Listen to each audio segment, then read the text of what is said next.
What's up everybody, it's Camtendo and I hope you guys are excited.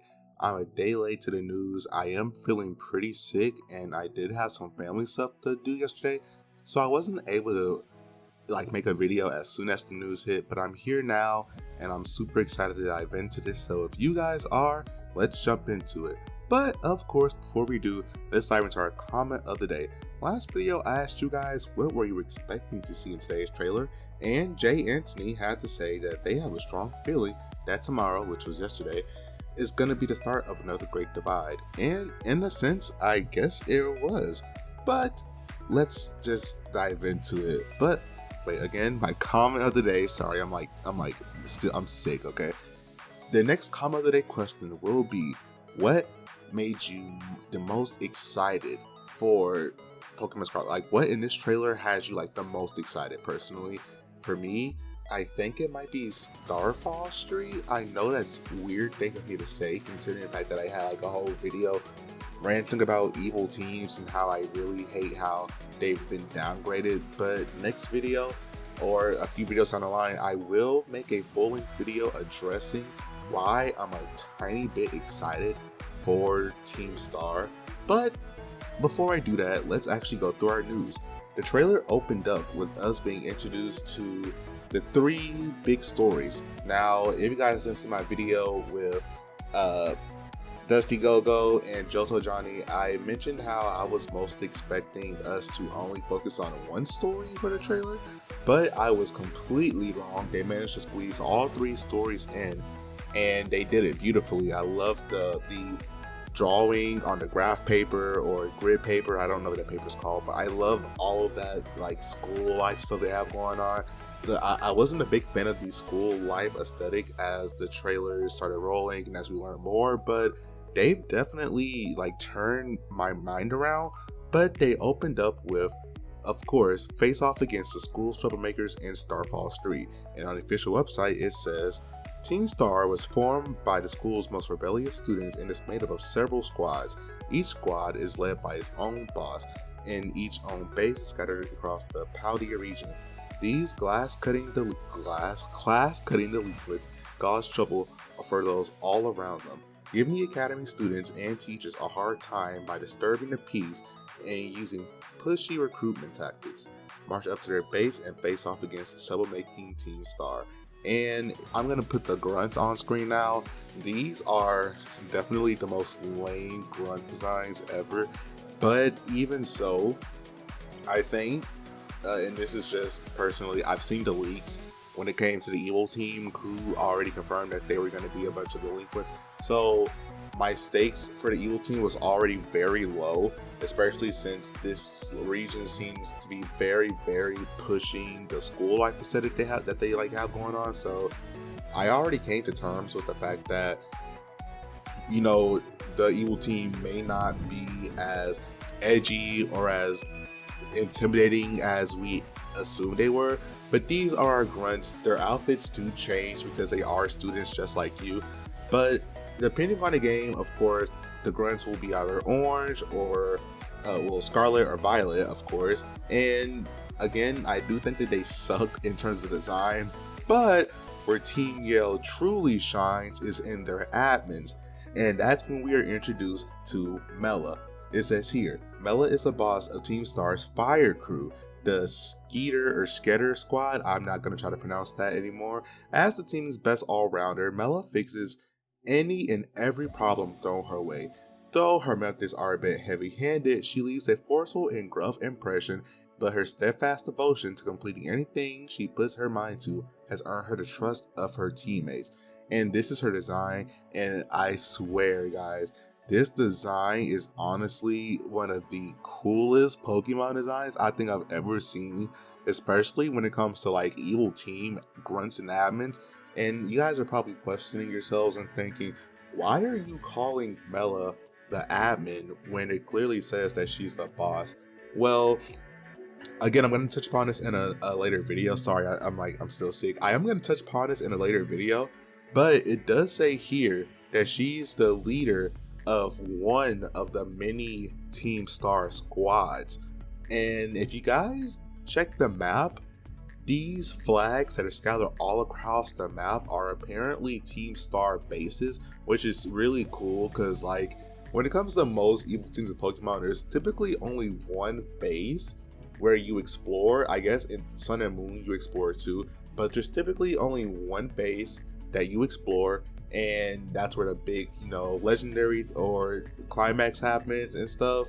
But in this, for the Starfall Street storyline, it involves you like storming these bases and taking out these admins, and I'm pretty sure that this storyline will conclude with you taking on the true leader of Team Star. And even though the stakes are lower in this little evil team plot, this is a pretty solid story in of itself, because you're taking on type based admins and you're working your way to the actual boss. This honestly seems like this in itself could be its own Pokemon game. And am I the only one that feels like the Starfall Street storyline, even though they are technically 3 storylines that all coalesce into a big one towards the end, I'm assuming, the Starfall Street storyline is so cool. But more about her. There is another part of Starfall Street. It is take on the boss riding the Starmobiles, which of course I mentioned that's Mela, but it also mentions that you have to take out the car, which is called, I believe, the Starmobile. And this is it's a car that's alive. We have a car Pokemon that is alive, or I would say rather the engine is alive and it's controlling the car.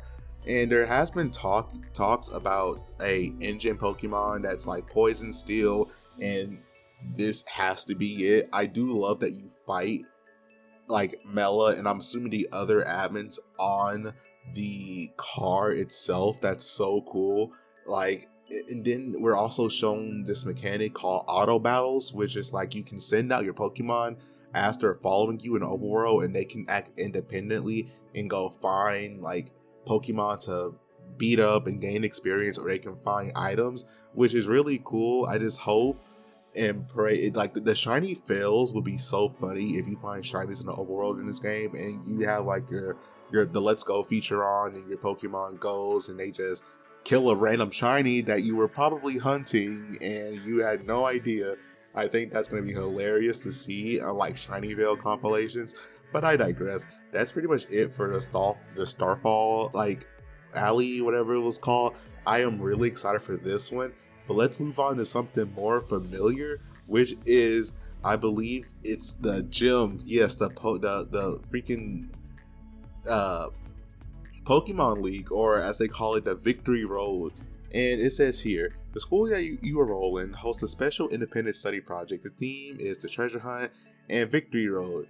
There are 8 Pokemon gyms, of course, in different locations throughout Paldea. You'll all managed by the Pokemon League. If a trainer makes their way to the gyms, defeat the gym leaders, and then pass the champion assessment at the Pokemon League headquarters, they can earn the coveted champion rank. After accepting a Mona's suggestion to become a champion rank trainer, you two set out to visit the 8 Pokemon gyms scattered across the region. The first trial is the gym test. And to give this a brief summary, the gym tests are essentially just gym puzzles, but they act more like trials from Pokemon Sun and Moon. They're like these full-on, really cool mini games, which I wouldn't say that some of the trials in Sun and Moon sucked a lot, but there were some that were very interesting, like the one in the Megalomart, or Kiawe's, I'm assuming, if you really want to call it that, or Mallow's, which is like a really cool cooking minigame essentially. But these are all very, very nice, and of course, once you complete these, you will take on the gym leader, which we'll get to in a second. But I do want to talk about the new character that was introduced to us named Geeta. I'm doing this out of order because I was supposed to talk about the cooking thing, but I'm gonna move on to this. Geeta is amazing. It says Geeta. Oh my god, I'm sorry. Geeta. Geeta is the chairwoman of the Pokemon League, which operates Paldea's Pokemon gyms. Along with the region's champions, she reigns supreme as the most skilled trainer of them all. And then on another website page, it says Geeta, the chairwoman of the Pokemon League, which operates Paldea's Pokemon gyms. Of course, it's the same thing. She's the most supreme. Though mild-mannered, Geeta still has a commanding presence, and it's said that anyone who calls themselves a Pokemon trainer looks up to her. It appears that she's looking for an exceptional young talent capable of conquering Pokemon League. And she is very nice. I believe she is of Indian descent, so that's really great. I love her design. Some people are memeing on her design, but the way they're describing her, even though there are champion ranked trainers, she's like the actual region's legitimate champion. So now we got Cynthia, we got Iris, we have Diantha, and now we have Geeta, and I love Geeta's design. I really hope that she's obviously going to be the big champion that we fight at the end, but I am very, very interested in seeing if we can meet these other champion trainers that are scattered throughout the region. Maybe they can kind of do it like Let's Go had like those trainers. You guys know what I'm talking about, right? If you ever play Let's Go, they're like these trainers you could fight in Let's Go that specialize in a specific Pokemon. But I'm not necessarily saying like that. I'm just saying like these really cool 5 or 6 super bosses that are spread throughout the region that you can go and challenge. And of course, Geeta is the one you do for the story, but fighting other champion ranked trainers as post game, that seems super exciting. Again, I love Geeta's design. We are also introduced to Brassius, who is the gym leader of Artisan Town. Funny name, by the way. It says Brassius is the gym leader of the Artisan. I want to say Artisan Town so bad. I know Pokemon, they're no longer using town and city and town names anymore, but it's a force of habit. When I see Artisan Gym, I want to say Artisan Town Gym or Artisan City Gym, because it we've been saying that since Gen 1 through 7. It feels way more comfortable saying city or town at the end of a name rather than just saying the town name. It's weird, right? But it says here, he is the leader of Artisan, a town that's alive with flowers and art. He specializes in using grass-type Pokemon and is known for the verdant Furtuso. I'm, again, really struggling. I am sick. I'm not going to blame that, but I just can't say anything today. It says, Gym Leader Brassius treats Pokemon battles as a work of art and is always in search of artistic quality, using his gym test to help judge a trainer's aesthetic and sensibilities. His piece is oh my god, his big art piece essentially that's scattered throughout the town that we've seen in multiple trailers is called Surrendering Sunflora, which is a statue installation depicting an adorable Sunflora with a somber expressions. It's just what these Sunflora are surrendering to is topic of debate among connoisseurs, and here he is. I love how they say that he's both an artist and a connoisseur. It would be so cool if Silent were to show up and they have because they're both brass type gym leaders, right? It's Silent and they're both connoisseurs. So Silent shows up, they have a cool debate or whatever. I also like that he has a literal vine whip. He has a vine whip on the side and stuff. And in a trailer, he sends out Sudowoodo. Now, younger me would have been like, that's cool, it's a grass type, but I know now it's not a grass type. But I like how he uses a grass Terra type to change Sudowoodo into a grass type, because this implies that we might get a lot of non-type Pokemon that look like that type be sent out into battle by gym leaders and they change typing. Imagine if there's a poison type gym leader and they sent out Zangoose. I know I need to stop, but they send out Zangoose and they make him a poison Terra type. That would be so cool. I would love that. This mechanic, while I wasn't sold on it at first because I really just like form changing mechanics like G-Max and Megas and stuff, this mechanic it seems like it's going to be really fun to just abuse, and I like that the actual characters in the game are abusing this as well. You love to see it because it makes the world feel much more alive, right? And so instead of it's just us using it, I like how everybody is using this mechanic. So they're all exploiting, the mechanic and stuff. But that's pretty much it on the Victory Road storyline. Now we move on to another really interesting one. It's my least, I'm looking forward to doing this the least because it seems kind of boring. But it says, search for the Herba Mystica on the Path of Legends. Arden's research into healthy recipes for Pokemon has led him to seek out the rare ingredients called Herba Mystica, which are said to immediately restore health once eaten. Herba Mystica are extremely rare orbs that can only be found in Paldea. They are guarded by Titan Pokemon, which are bigger and stronger than ordinary Pokemon, making these rare herbs even more difficult to obtain. What's more, a number of these Titan Pokemon have already been sighted in the region. Since Arden is good at Pokemon battles, he'll be asking you to help him out, and will even offer to treat you to some handmade dishes if the two of you succeed in attaining these rare herbs. Try, bag tough opponents, and gather Herba Mystica together with Arden. And because of this, we are also introduced to probably the most derpiest Pokemon. I've seen people hate it. I personally think he's amazing in terms of design. Like, we all need that goofy looking mon, but we are introduced to Cloth. The ambush Pokemon is a rock type, which is, some people are mad about that, but it has a new ability called Anger Shell, which is really cool. It says, Cloth's Anger Shell ability is making its first appearance in the Pokemon series. When Cloth's HP drops to half or less, the Pokemon gets angry, which lowers its defense and special defense, but boosts its attack, special attack, and speed stat, which its ability is a built-in Shell Smash. I know everybody's been saying that, but it essentially is, and it is just a really just a broken ability. Even though the mon itself might not be that strong, it is still a very just cool ability. Yeah, sorry. But it's just really cool, personally. I don't think that Cloth will be a strong mon, but if other mons can use Anger Shell, like Crystal or any other crab-based Pokemon can use that, that would be a really cool ability for this crustacean Pokemon to have.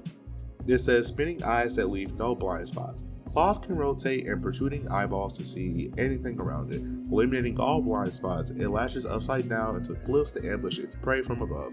However, Cloth eventually gets dizzy from the blood rushing to its head, so it doesn't stay upside down for too long.